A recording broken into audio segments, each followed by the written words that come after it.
Welcome back to the Raven. Let's check out the side deck. I think that's what it said, right? The side deck? Or maybe I'm on the side deck. Whatever.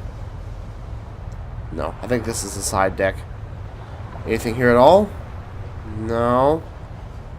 Let's move on to examine the gangway. Oh, that's where they dropped the gun, right? Curious. One can easily toss a gun into the sea from almost anywhere on the ship without being noticed. And yet, the murderer chose the one spot where it's not actually possible. Suspicious, isn't it? The gangway is hard to miss. Why did the murderer drop the gun on the gangway? They must have noticed their mistake, even if their back was to the sea. So, why didn't they take the gun and throw it a few meters farther into the sea? Could they have done that? Just climbed over it, I suppose? Yeah, I guess they could have. Yeah. Well, clearly they wanted it to be found then. Maybe it's a frame job, huh? Yeah, possibly. Maybe she was stabbed and then they had the gunshot, the fake gunshot. Well, I'm pondering now. Because if only there was another bullet somewhere in there, then I'd say that my original theory was correct, which is that the doctor did it, and the Baroness isn't actually dead, she's just an accomplice, and the two of them are trying to get together enough keys to, to figure everything out. Not to figure out, but I mean to, like, to get inside the safe and stuff. I don't know. Because he could have used the muffled gunshot bullet as the one that he supposedly found, you know, as an excuse there. I really don't know. Maybe thinking too deeply into that. Because the game doesn't seem to think that that's...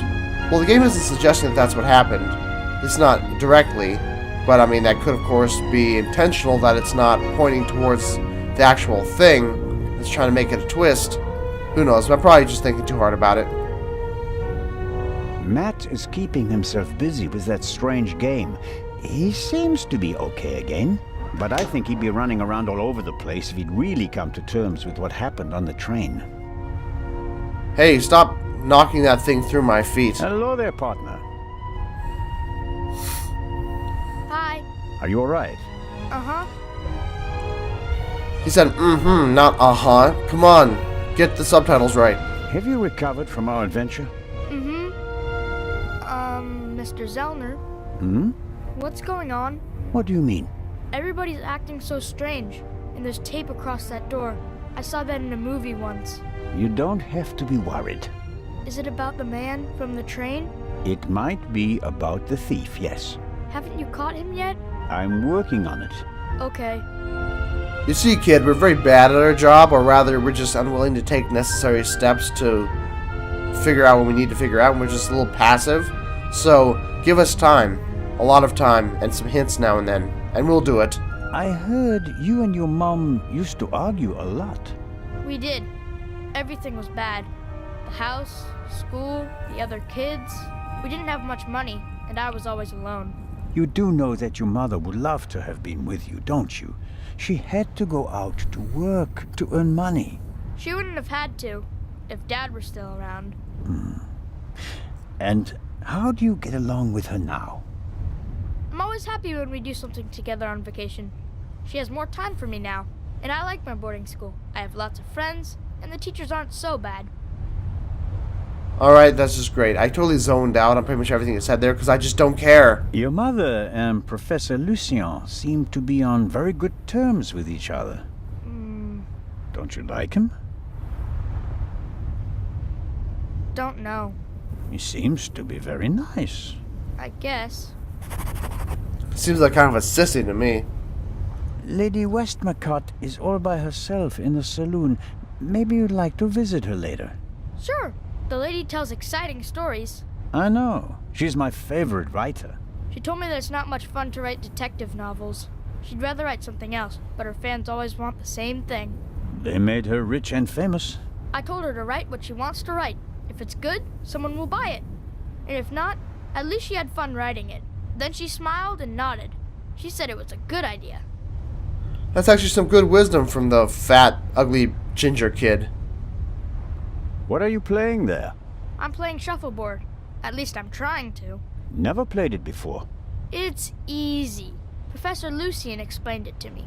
And who won? We didn't play. You didn't want to play with him, did you? Do you want to play a game with me? Sure. I don't. I think you'll have to explain the rules to me first. Okay. You play with the blue pucks and I play with the red ones. You have to push the pucks with this stick into the zone over there and score as many points as possible. Sounds easy. How many pucks do I have? 6. Now here comes the kicker. First it's your turn, then mine, and so on. But everyone is allowed to shoot the other person's pucks out of the zone. Okay. Then let's get started. Oh yeah. What are we playing for? I thought we'd just play for fun. That's boring. We have to bet something. Otherwise it isn't fun. You English people. So I'll bet my brand new slingshot. And you? I don't want to gamble. How about ice cream in Cairo? Okay. If I win, I get the slingshot.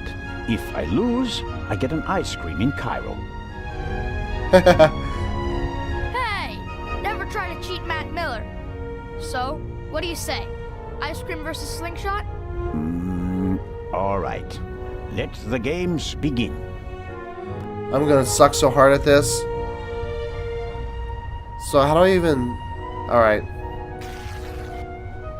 Well. Great. Well, you did a good job.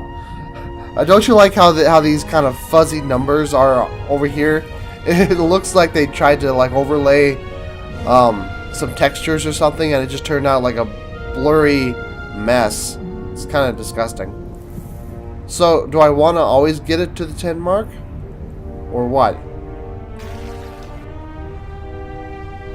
I guess I don't follow. Do I want less points or more points?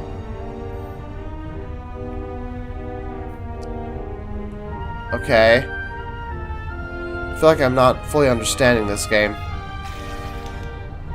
They knocked us out. What does that get me? Nothing?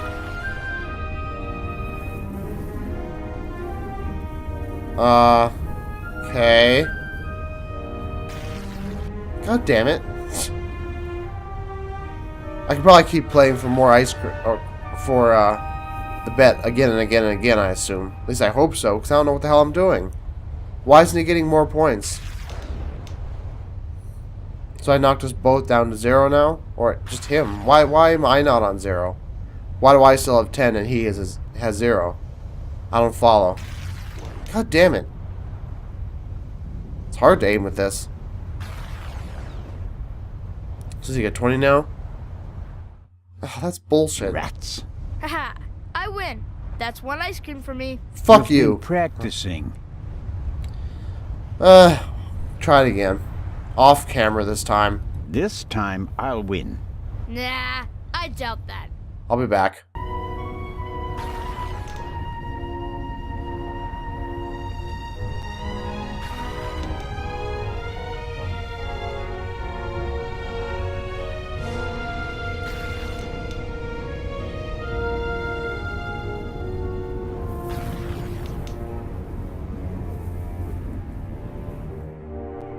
That's it. Oh, man. The athlete wins the day. One more time. No, that's enough for me. All right. Finally. Here. Are you sure? Gambling debts are debts of honor. I'll give it back to you when I don't need it anymore, okay? Okay, but make sure my mom doesn't catch you with it. She thinks it's dangerous. Alright. Well, we've got slingshots and little stones, so that'll be useful for some knocking something off of somewhere.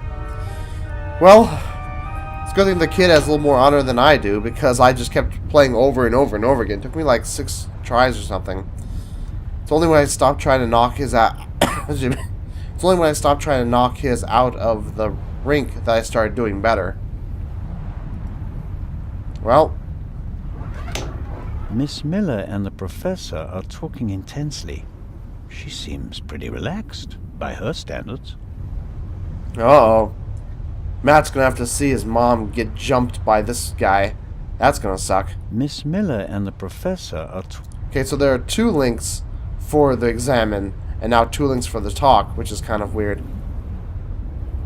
So is it Miss Miller or Mrs. Miller? Because apparently you can't decide between these 2 clickables. If I click on him, it's Mrs. Miller. If I click on her, it's Miss Miller. Let's assume it's Mrs. Good morning, Miss Miller. Professor Lucien? Constable Zellner, how are you? I heard you passed out last night. You have a horse face. Not quite. I was poisoned. Oh. That wretch. What? What wretch? Oh, I guess he means the raven or whatever. Yeah, fine. Who do you mean by that wretch? That stowaway. That new raven. The young man can't be the murderer. Constable Oliver had already apprehended him when the shot was fired. You mean... Whoever killed the Baroness is still on the loose. I think I should take my leave. I'd like to rest for a while. One last question, Professor. The Eye of the Sphinx or the key to the safe? I assume that these are kind of give us the same answers. Do you think the eye is well protected in the safe in Legrand's cabin? Of course it is. They assured me that it would take hours of work with heavy machinery to crack the safe. And if Legrand isn't in his cabin, Constable Oliver or I check that everything is in order every hour. I understand. I want to go back to my cabin. I'll see you later, Mary. Oh, of course. He's See such you a later. wuss. Oh my god, she's so ugly. Gross. I didn't want to interrupt your conversation with Professor Lucien so abruptly. I don't know what's wrong with him. Learning that there's still a burglar on board seemed to frighten him. He was so relaxed the whole time, and then... And then the stupid Swiss constable came by and made him anxious. Oh, I didn't mean that. No matter. I'm sure he'll calm down and come back soon enough. May I ask you a few questions? Of course. Tell us about Matt. How is Matt? He seems happy enough. After all the commotion, he's already back to his old self again. But I haven't told him about the murder. That would be a bit too much for him. I think he's made of sterner stuff. I want to thank you again for what you did on the train. I wouldn't have known... Everything's fine. No, let her cover her mouth, Think please. nothing of it. I really wish she keep her mouth covered because when I see her talk, it makes me want to vomit. How was last night for you? It was awful. I was having a conversation with Edgar, Professor Lucien, here on the forecastle. Then I wanted to look for the lady and went forward via the side deck. When I passed the Baroness's cabin, I heard a muffled scream. You heard a scream? Yes. I thought the Baroness probably had a fall. I went to the door and listened for a moment. Since I couldn't hear anything, I knocked on the door and asked whether she was all right. There was no answer. Interesting. And then? I didn't know what to do, so I tried to open the door. It was locked. I saw the Baroness's butler, Mr. Inch, on the forecastle. I thought he might have the key and went back. On the way, the bobby crossed my path, and then Edgar, who wanted to check the safe. I explained the situation to him, and then the alarm went off. Huh. Okay, that was a bit too much too fast. I lost track of all that. How did the scream sound? Squeam. It was a short outcry, very frightened, as if someone had been startled. Was it a woman's voice? Yes, the voice was high. So it could have been a scream from the Baroness. Possibly because she discovered someone in her cabin. Possibly. That person might have threatened her with a weapon, so that she wouldn't scream for help. Oh, God. He waited until the coast was clear. Oh, please, stop it, Mr. Zellner. Oh, don't mind us. We're just saying that it's all your fault. The Baroness's butler said that he was on the forecastle as well? Yes, he was standing on the other side of the deck smoking a cigarette. Was he on the forecastle the whole time? I'm not sure. Oh my He Jesus. was there, and later he was on the side deck with us. Oh, yes, he looked after you while you were unconscious. He unbuttoned your collar and held your head while the doctor checked you. But you can't say for certain whether he came from the forecastle with you and Professor Lucien, or afterwards. Well, no. But where else could he have come from? Well, let's ask about the investigations now. Although I don't know how she can talk when she opens her mouth like that. It would be like I'm opening my mouth like this. I was trying to talk like this. That's kind of what it sounds like. That's what it sounds like when I try to do it. To Inspector Legrand? Yes, last night. He was very interested and took a lot of notes. But I wanted to look for Lady Westmacott, and he let me go without further delay. He said that he'd take down my full statement today. I understand. Do you think the man from the train also killed the Baroness, Constable Zellner? I don't know yet. It's horrible. Explosions, thieves, murderers. This isn't the right place for a lady and a little boy. I don't see any lady around here. I just see some disgusting man with huge teeth dressed You up like a and woman. Professor Lucien seem to be having a lively conversation. Oh, yes. He's an expert in ancient Egyptian art and preeminent in hieroglyphic research. He's the head of the Egyptian department in the British Museum, you know. And he's going to open an exhibition at the Egyptian Museum in Cairo. Right. For the eye. They had planned on exhibiting both jewels together for the first time in decades, but that's not going to happen now, sadly. I think it's quite upsetting for him. We're working hard to ensure that at least one eye will be on display. I know. I'll ask Lady Westmacott if she'd like to participate in the opening of the exhibition. I think it would be good for her. And Professor Lucien will surely offer you a private tour. So, tell us about your nationality, I guess? You're American, aren't you? That's correct. And you moved to England because of the job? I lived in England before. During the Second World War, I volunteered. I worked in a pharmacy on a US base north of London. In a pharmacy? Interesting. Well, it was the war and everyone was sent where they could help best. Please, go on, Mrs. Miller. After the war, I studied music in London. I met my husband there. We married and went back to the States together. He was also American? No, English. But he said he had problems with his family and he wanted to be as far from them as possible. And you gave up your studies for him? Well, yes, I did. Alright. Life as a single mother couldn't have been easy. It was pretty tough then. I worked from morning till night and it was still only enough for the bare necessities. And I couldn't give Matt all the attention he needed. And then Lady Westmacott entered your life. It was like an angel appeared to me. She must have offered me the position out of pity. I had no experience as a carer. She made me a generous offer. I couldn't believe it. And she really adores Matt. She's offered him a good education, and now he has every opportunity in life. An almost unbelievable story. I'm still afraid that it's a dream and that I'll wake up one day. Well, at least that's kind of sweet. How does it feel to work for such a world-famous person? The work is very interesting and varied, and it pays well, too. You are very lucky that the lady offered the position to you. I just hope she won't change her mind one day. What would become of Matt's education then? I really make an effort to measure up to Lady Westmacott's expectations, but sometimes I feel like I fall short. Lady Westmacott couldn't ask for a better companion. I'm saving up as much money as I can all the same. I'd do anything so that Matt doesn't have to give up his new life. Tell us about whatever this is. Lady Westmacott dropped a hint on the train that she killed her hero, Partout. What did she mean by that? Oh, she must have meant the manuscript. Manuscript? She always takes it with her. It's an unpublished Partout novel. I once asked her why she never published it. She said that according to her will, the novel's only to be published after her death. And in it, Partout will be killed? Maybe. I've never read it. No one has. You'd better ask her yourself. She's probably kind of pissed that you revealed whatever it was in the novel. You know, she won't be happy. If you worked in a pharmacy, you would certainly know something about medicines and poisons. Everything is a potential poison, Constable. It depends on the dose. Have you ever heard of chloral hydrate? It's a tranquilizer, isn't it? I'm asking you. Lady Westmacott also asked questions like that, for her last novel. but since I've never wanted to kill anyone, I never bothered with things like strychnine and arsenic and all that. I could recommend something for a headache, sore throat, or rash. That's kind of you, but there's really no need.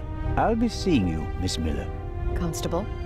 Can you recommend anything for stuffy nose, coughing, and sneezing? Because that's what I got, and it's freaking annoying. Next time on The Raven. This is a really long episode. See you then. You have a big horse face! No, I don't!